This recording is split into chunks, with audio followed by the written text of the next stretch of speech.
जय जगन्नाथ मोर प्रिय भक्त समाज आसंतु जानिबा मनीषर मृत्यु परे मन कौन करे जीवात्मा सह किपरि थाए।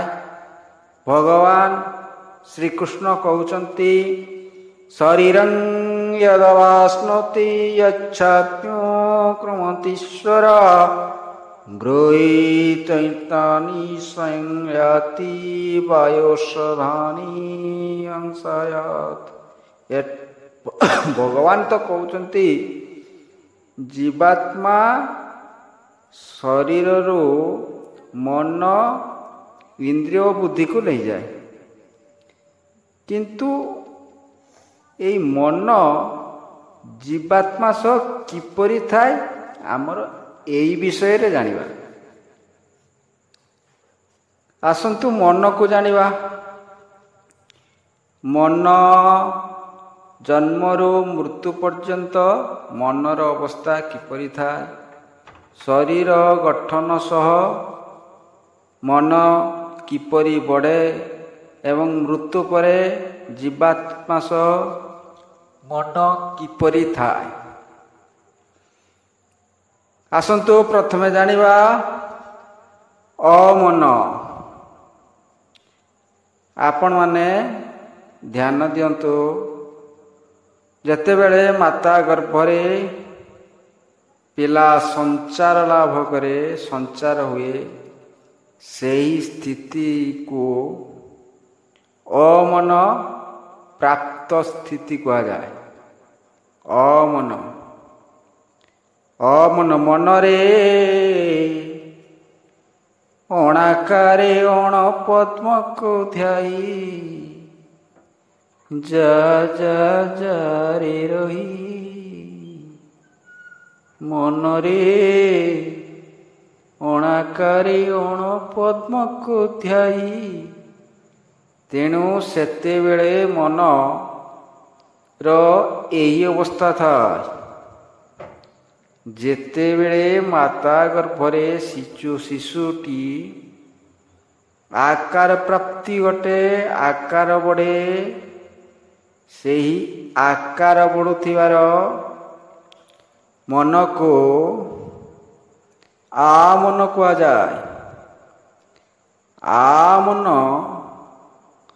जेतेबेले पूर्ण हुए, आमन जेतेबेले पूर्ण हुए सेतेबेले शिशुटी मार गर्भरू दुनिया देखे।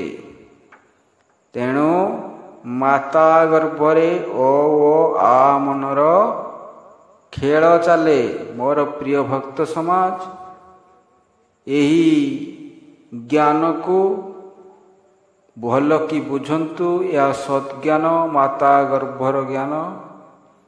यही ज्ञान थिले आमे ये मोह माया संसार रु कलुषित पंकरु निर्मल हुई बंची परिवा। तेणु कहा जाए माता गर्भर से ही मन आमर सदा ए संसार रे रहु। आसंतु तृतीय को जीवा। विमन सुमन कुमन।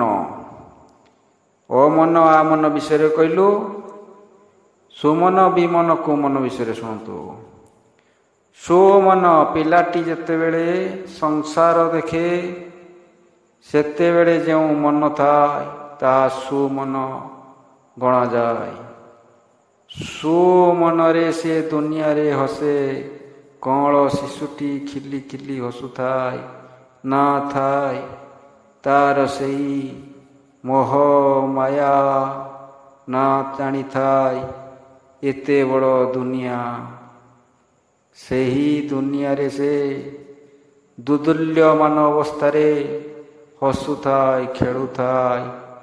आओ निष्कपट शिशु हिसाब रे सत्य संस्था माने हिसाब रे से जो प्रकार मन रे गति करे ताकू आमे सुमन कहूचु। ଧୀରେ ଧୀରେ ଶିଶୁଟି ଯେତେବେଳେ ପରିବେଶ ସହ ଜଡ଼ିତ ହୁଏ, ପରିବେଶ ଅନୁସାରେ ବିମୋହିତ ହୁଏ, ଏହି ବିମୋହିତ ହେବାର ଅବସ୍ଥାରେ ତାର ବିମନ ଆସେ। ବିମୋହିତ ମନ, ଏହି ବିମୋହିତ ମନରେ ସେ ସୁମନ ଧାରଣ କରେ, ନହେଲେ କୁମନ ଧାରଣ କରେ। କଳୁଷିତ ପଙ୍କରେ ଏ ମାୟା ସଂସାରରେ, ମାୟା ସଂସାର କଳୁଷିତ ପଙ୍କ ସଦୃଶ୍ୟ। ତେଣୁ ଏହି ମାୟା ସଂସାରରେ ପିଲାଟି କୁପଥରେ ଗତି କରେ, କୁମନ ଧାରଣ କରି। ତେଣୁ ଏହି କୁମନରୁ ବଞ୍ଚିତ ରହିବା ଦରକାର। ପ୍ରକୃତି ସହିତ ଜଡ଼ିତ ହୋଇ କୁମନ ଧାରଣ କରେ। ଆଉ ଆମେ ଜାଣିବା ମଣିଷର ମୃତ୍ୟୁ ପରେ ମନ କିପରି ଥାଏ। ଏତିକ ଆମେ ଜୀବନ୍ତ ହିସାବରେ ତ କହିଲୁ। ମଣିଷର ମୃତ୍ୟୁ ପରେ ମଣିଷର ଜୀବାତ୍ମାରେ ମନ କିପରି ଥାଏ, ଏସବୁ ଜୀବାତ୍ମା ସହ ଜଡ଼ିତ। ଇନ୍ଦ୍ରିୟ, ମନ, ବୁଦ୍ଧି, ଅହଙ୍କାର ଏସବୁ ଜୀବାତ୍ମାର ଖେଳ। ତେଣୁ ପଞ୍ଚଭୂତ ମନ, ବୁଦ୍ଧି, ଅହଙ୍କାରକୁ ନେଇ ଜୀବାତ୍ମା ଯେଉଁ ଖେଳ ଖେଳୁଥାଏ, ଭଗବାନ କହୁଛନ୍ତି ଭୂମିରାପୋର୍ନଲୋ ଖଂ ବୁଦ୍ଧିରେବ ଚ ଅହଙ୍କାର ଇତିୟଂ ମେ ଭିନ୍ନା ପ୍ରକୃତିଷ୍ଠଦା ଅପରୟମିତସ୍ତନଂ ବିଧି ମେ ପରାମ ଜୀବଭୂତଂ ମହାବୟୋୟଦଂ ଜଗତ। ଏହି 8 ପ୍ରକୃତି କଥା ଯେ ଭଗବାନ କହୁଛନ୍ତି, ଏହା ଜୀବ ରୂପା ପ୍ରକୃତି। ତେଣୁ ଭଗବାନ କହୁଛନ୍ତି ଏ ପ୍ରକୃତି ସହିତ ଜଡ଼ିତ ମନ, ବୁଦ୍ଧି ଆଉ ଅହଙ୍କାର। ଜୀବାତ୍ମା ସହ ମନ, ବୁଦ୍ଧି, ଅହଙ୍କାର କିପରି ଖେଳ ଖେଳେ ଦେଖନ୍ତୁ। ଅହଙ୍କାରକୁ ସେ କାହିଁକି ଯେତେବେଳେ ଅହଙ୍କାରକୁ ନ ନେଇ ମନ, ବୁଦ୍ଧି, ଇନ୍ଦ୍ରିୟମାନଙ୍କ ସହିତ ଯାଉଛି, କିନ୍ତୁ ଅହଙ୍କାରକୁ ଛାଡ଼ି ଦେଉଛି। ଦେଖ ଅହଙ୍କାର ସହିତ ମନର କିଭଳିଆ ଖେଳ ହେଉଛି। ଦେଖନ୍ତୁ, ଯେତେବେଳେ ଜଣଙ୍କର ସେନ୍ସଲେସ୍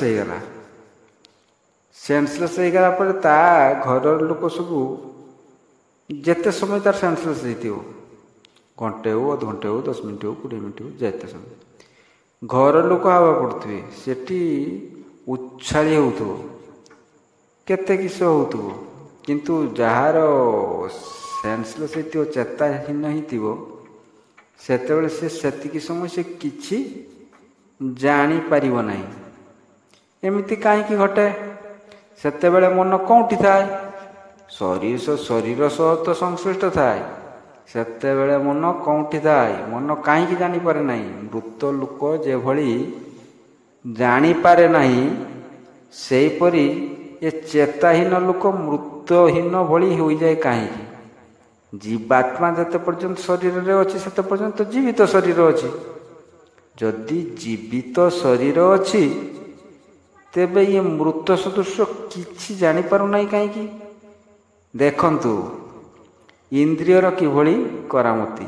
ଯେତେବେଳେ ଆପଣ ଶୋଇଯାଉଛନ୍ତି, ସେତେବେଳେ ବି କିଛି ଘଟଣା ଆପଣ ଜାଣିପାରୁନାହାନ୍ତି। ଏହାକୁ କ'ଣ କୁହନ୍ତି? ଆଂଶିକ ଚେତାଶୂନ୍ୟ। ଦ୍ୱିତୀୟଟି ହେଲା ମଧ୍ୟମ ଚେତାଶୂନ୍ୟ, ଯେ କଥା ମୁଁ କହିଲି, ଯେ ଚେତାଶୂନ୍ୟ ହୋଇଯାଆନ୍ତି। ଏହି ଚେତାଶୂନ୍ୟ ଅବସ୍ଥାରେ ଏମାନଙ୍କୁ, ମଧ୍ୟମ ଚେତାଶୂନ୍ୟ ଅବସ୍ଥାରେ ଏମାନଙ୍କୁ ଦେହକୁ ଯଦି ବି ତୁମେ ବାଡ଼ କାଟ ଯାହା କର, ସେମାନଙ୍କର କିଛି ଫରକ ପଡ଼େନି। ପୂର୍ଣ୍ଣ ଚେତାଶୂନ୍ୟ କେତେବେଳେ ହୁଅନ୍ତି? ଯେତେବେଳେ ଚେତନା ଶକ୍ତି ହରଣ ହୋଇଯାଏ, ଜୀବାତ୍ମା ଯେତେବେଳେ ପଳେଇଯାଏ ଘଟ ଛାଡ଼ି, ସେତେବେଳେ ପୂର୍ଣ୍ଣ ଚେତାଶୂନ୍ୟ ହୋଇଯାଆନ୍ତି। ସେହି ପୂର୍ଣ୍ଣ ଚେତାଶୂନ୍ୟ ଅବସ୍ଥାରେ ମଧ୍ୟମ ଚେତାଶୂନ୍ୟ ଅବସ୍ଥାକୁ ବୁଝନ୍ତୁ। ଯେଉଁ ସ୍ଥିତି ଅମନର ସଞ୍ଚାର, ଆପଣ ଦେଖନ୍ତୁ ଗୋଟିଏ ଅଣ୍ଡାକୁ ଦେଖନ୍ତୁ। ଅଣ୍ଡା ଗୋଟିଏ ସୁପ୍ତ ଜୀବ, ପଚା ଅଣ୍ଡା ହେଉଛି ନିର୍ଜୀବ ଜୀବ। ଯେଉଁ ଅଣ୍ଡାରୁ ପିଲା ଜନ୍ମ ହେବାର ଜୀବାଂଶ ବଞ୍ଚିଥାଏ ସେଟା ସୁପ୍ତ ଜୀବ। ସେଇ ସୁପ୍ତ ଜୀବ ଆକାରରେ ଯାଉଛି, ମାନେ ସେଇ ସ୍ଥିତିର ଆପଣ ବୁଝନ୍ତୁ। ତେଣୁ ଯେତେବେଳେ ମଧ୍ୟମ ଚେତା ଶୂନ୍ୟ ହୁଏ ମଣିଷ, ସେତେବେଳେ ସ୍ଥିତି ସେଇ ଆକାର ଥାଏ। ଯେତେବେଳେ ପୂର୍ଣ୍ଣଚେତା ଶୂନ୍ୟ ହୁଏ, ପୂର୍ଣ୍ଣ ପ୍ରାପ୍ତି ହୁଏ, ସେତେବେଳେ ଜୀବାତ୍ମା ଶରୀର ତ୍ୟାଗ କରି ଯାଏ। ତେଣୁ ଯେତେବେଳେ ଜୀବାତ୍ମା ଯାଉଛି, ସେତେବେଳେ ମନ, ବୁଦ୍ଧି, ଇନ୍ଦ୍ରିୟ କ'ଣ କରୁଛନ୍ତି ଦେଖନ୍ତୁ। ଯେତେବେଳେ ଜାଗ୍ରତ ହେଉଛି, ଯେତେବେଳେ ଚେତା ଶୂନ୍ୟ ହେଇଯାଉଛି, ଇନ୍ଦ୍ରିୟ ମାନେ କ'ଣ କରୁଛନ୍ତି? ଇନ୍ଦ୍ରିୟ ମାନଙ୍କର କିଛି ନାହିଁ। ଏଇ ପ୍ରକୃତି, ମୁଁ ଯେଉଁ କଥା କହିଲି 8 ପ୍ରକୃତି, ଏଇ 5 ପ୍ରକୃତି ଗଲା, ଆଉ ମନ, ବୁଦ୍ଧି, ଅହଙ୍କାରକୁ ନେଇକି 8 ଯେ ହେଲା, ଏସବୁ ଇନ୍ଦ୍ରିୟଗତ। ଇନ୍ଦ୍ରିୟରେ ଆକ୍ଟିଭ ରହିଲେ ଇନ୍ଦ୍ରିୟ କାମ କଲା। ଇନ୍ଦ୍ରିୟ ନହେଲେ, ଆପଣ ଜାଣନ୍ତୁ କାନ ତ ଖୋଲା ଅଛି, ଯେତିକି ସମୟ ଚେତା ଶୂନ୍ୟ ହେଇଛନ୍ତି ସେତେବେଳେ କ'ଣ ଶୁଣିପାରୁନାହାନ୍ତି ଯେ ହୁରି ପଡ଼ୁଛି, ଇଏ ଅମୁକ ହେଉଛି, ତମୁକ ହେଉଛି। ଇନ୍ଦ୍ରିୟ ମାନେ ମଧ୍ୟ ସୁପ୍ତ ହେଇଯାନ୍ତି। ତେଣୁ ଇନ୍ଦ୍ରିୟ ମାନଙ୍କର ରିମୋଟଟା ଥାଏ ଜୀବାତ୍ମା ପାଖରେ। ମନକୁ ଯେତେବେଳେ ଜୀବାତ୍ମା ସୁପ୍ତ କରାଏ, ସେତେବେଳେ ଇନ୍ଦ୍ରିୟ ଗୁଡ଼ା ନିଷ୍କ୍ରିୟ ହୋଇଯାନ୍ତି, କ୍ରିୟାଶୀଳ ହୋଇଯାନ୍ତି, ତାଙ୍କର କୌଣସି କାମ ନଥାଏ। ସେଇ କାମହୀନ ହୋଇଯାନ୍ତି। ଦେଖନ୍ତୁ ଆପଣ ଏଥିରୁ ବୁଝନ୍ତୁ, ଯଦି ଜଣେ ମଣିଷ ବଞ୍ଚିଥାଇ ଏଭଳି ଘଟୁଛି, କିଛି ଜାଣିପାରୁନି, ମୃତପ୍ରାୟ ହୋଇଯାଉଛି, କିନ୍ତୁ ବୁଝିବାକୁ ତ ହେବ ଯେ ଏମିତି କାହିଁକି ହେଉଛି। ଏହା ହେଉଛି ଜୀବାତ୍ମାର ଦୈନନ୍ଦିନ ଖେଳ। ଆଂଶିକ ଚେତା ଶୂନ୍ୟ, ମଧ୍ୟମ ଚେତା ଶୂନ୍ୟ, ପୂର୍ଣ୍ଣ ଚେତା ଶୂନ୍ୟ। ଏଇ ଖେଳ ଖେଳି ଶେଷରେ ଯେତେବେଳେ ପୂର୍ଣ୍ଣ ଚେତା ଶୂନ୍ୟ ହୁଏ, ସେତେବେଳେ ଘଟ ଛାଡ଼ି ଅନ୍ୟ ଘଟରେ ସ୍ଥାପନ ହୁଏ। ତେବେ ଜୀବାତ୍ମା ଯେତେବେଳେ ପୂର୍ଣ୍ଣ ଚେତା ଶୂନ୍ୟ ହୁଏ, ସେତେବେଳେ ଏଇ ମନ କୁ କେଉଁଠି ରଖିଥାଏ? ଆମର ବିଷୟବସ୍ତୁ ଥିଲା ଯେ ମନ ମୃତ ହେଲେ ତ ଜୀବାତ୍ମା ପଳେଇବ, ପୂର୍ଣ୍ଣଚେତା ଶୂନ୍ୟ ହେଲେ। ସେଇ ମୃତ ଅବସ୍ଥାରେ ମନ କେଉଁଠି ଥାଏ? ମନ ସୁପ୍ତ ହୋଇଯାଏ। ସୁପ୍ତ ମନର ପ୍ରକୃତ ରୂପ ହେଉଛି ସୁପ୍ତ। ପ୍ରକୃତିକୁ ନେଇ ସେ ଏହି 5 ରୂପ ଦେଖାଏ। ଜୀବନକୁ ଗଢ଼ିବାରେ ମଣିଷ ଜନ୍ମରୁ ମୃତ୍ୟୁ ପର୍ଯ୍ୟନ୍ତ ପ୍ରକୃତି ସହ ପଞ୍ଚଭୂତରୁ ସୃଷ୍ଟି ହେଲା, ଏବଂ ପଞ୍ଚଭୂତରେ ମନ, ଇନ୍ଦ୍ରିୟ, ଅହଙ୍କାରକୁ ନେଇ ନିଜର ଜନ୍ମ ମୃତ୍ୟୁ ପର୍ଯ୍ୟନ୍ତ ଖେଳ ରଚିଲା। ତେଣୁ ଏହି ପଞ୍ଚଭୂତ ଅନୁସାରେ ସେ ଆକ୍ଟିଭ ହୁଏ, ନହେଲେ ତାର ବିଭିନ୍ନ ରୂପରେ ବିଭିନ୍ନ ରୂପ ଦେଖାଏ। ନହେଲେ ଜୀବାତ୍ମା ପାଖରେ ମନ ସୁପ୍ତ ହୋଇ ସ୍ଥାୟ ଏବଂ ସୁପ୍ତ ହୋଇଯାଏ। ତାର କୌଣସି ଆସେ ଯେମିତି ସୁପ୍ତ ହୋଇ ଜୀବାତ୍ମା ସହିତ, ମୃତ୍ୟୁ ପରେ ଯାଏ ସେମିତି ସୁପ୍ତ ହୋଇ। ତେଣୁ ଆମର ବିଷୟବସ୍ତୁର ପୂର୍ଣ୍ଣ ବ୍ୟାଖ୍ୟା ବୋଧେ ହେଲା। ଆପଣମାନେ ଯଦି ଏଥିରୁ କିଛି ଶିଖିଥାନ୍ତି, ଭଲ ଲାଗିଥାଏ, ତେବେ ମୁଁ ଭାବୁଛି ସବସ୍କ୍ରାଇବ୍ ଦେବେ ଭଲ ପାଇବା ପାଇଁ। ରହୁଛି ମୁଁ ରବୀନ୍ଦ୍ର କୁଲାରୀ। ଜୟ ଜଗନ୍ନାଥ।